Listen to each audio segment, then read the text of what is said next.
ಬಾಜು ಮನೆಗೆ ಹೋಗಿದ್ದು ನೋಡಿರಲ್ಲ, ಬಂದು ಕೂಡ ಬರೋದು ನೋಡ್ತಾಳೆ ಗಂಡ. ಎಲ್ಲಿ ಹೋಗಿದೆ? ಪಕ್ಕದ ಮನೆಗೆ ಬಂದು. ಯಾಕೆ ಹೋಗಿದ್ದೆ? ಇಲ್ಲ ಅವ್ರ ಯಜಮಾನ್ರಿಗೆ ಊಟ ಇಟ್ಟು ಬಂದೆ. ನೀ ಯಾಕೆ ಇಟ್ಟು ಬಂದು? ನೂರಾಂಟು ಜಲ್ದಿ ಗಂಡಸೋರು.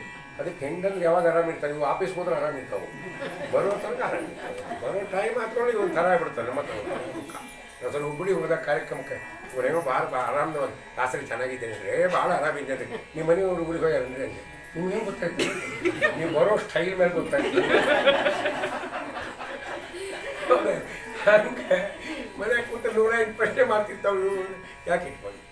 ಇಲ್ಲ ಅವ್ರ ಮನೆಯವ್ರು ಊರಿಗೆ ಹೋಗ್ಯಾರ. ಊರಿಗೆ ನೀ ಯಾಕೆ ಇಟ್ಬರ್ಬೇಕು? ಯಾಕೆಂದು ಇಲ್ಲ ಅವ್ರು ನಿನ್ನ ಹೇಳೋಗ್ಯಾರ, ಇವತ್ತು ಬೆಳಿಗ್ಗೆ ಹೋಗಿ ರಾತ್ರಿ 10ಕ್ಕೆ ಬರ್ತಾರೆ. ಅವ್ರ ಯಜಮಾನ್ರಿಗೆ ಅಡುಗೆ ಮಾಡ್ಕೊಳಿಕ್ಕೆ ಬರೋಂಗಿಲ್ಲ. ಮನೆ ಸ್ವಾಮಿಗಳು ಬಂದಾಗ ಪ್ರತಿಜ್ಞೆ ಮಾಡ್ಯಾರ, ಹೊರಗೆಲ್ಲ ಹೋಟೆಲ್ ತಿನ್ನಂಗಲ್ಲ ಅಂತ ನಮ್ಗೆ ಹೇಳೋಗಿದ್ರು. ಇಟ್ಟು ಬಂದೆ.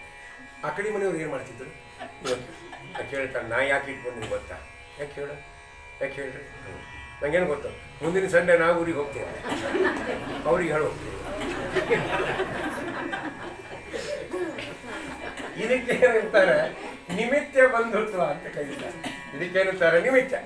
ನಾವು ಪ್ರತಿಫಲದ ಅಪೇಕ್ಷೆ ಇಟ್ಕೊಂಡು ಉಪಕಾರ ಮಾಡಿ, ನೀವು ಪ್ರತಿಫಲದ ಅಪೇಕ್ಷೆ ಇಟ್ಟುಕೊಂಡು ಉಪಕಾರ ಮಾಡೋದಕ್ಕೇನು ಕರೀತಾರೆ?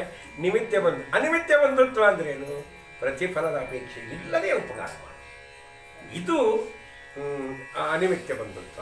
ವೈದ್ಯರು ಮಾಡ್ತಾರೆ, ಅಷ್ಟು ಉಸಿರಾಟ ಮಾಡಿ ನಮ್ಮನ್ನು ರಕ್ಷಣೆ ಮಾಡ್ತಾರಲ್ವ, ಏನಾದರೂ ಫೀಸ್ ಕೇಳ್ಯಾರಂತೆ ಇಲ್ಲ. ಅದಕ್ಕೆ ದಾಸರಾಯರಂದ್ರು, ನಿನಗಿನ್ನು ಸಮರಾದ ಅನಿಮಿತ್ತ ಬಾಂಧವರು ಎನಗಿಲ್ಲ ಆವಾವ ಜನುಮದಲ್ಲೂ ಪರಿಸರ ನೀ ಈ ಭಾಗ್ಯ ದೊರೆತನಕ್ಕೆ ಸರಿ ಉಂಟೆ ಗುರುವರನೇ ನಿದಯಾಕರನೆಂದು ನಂಬಿದೇನು ಅಪಮೃತ್ಯು ಪರಿಹರಿಸು ಅನಿಲ ದೇವ.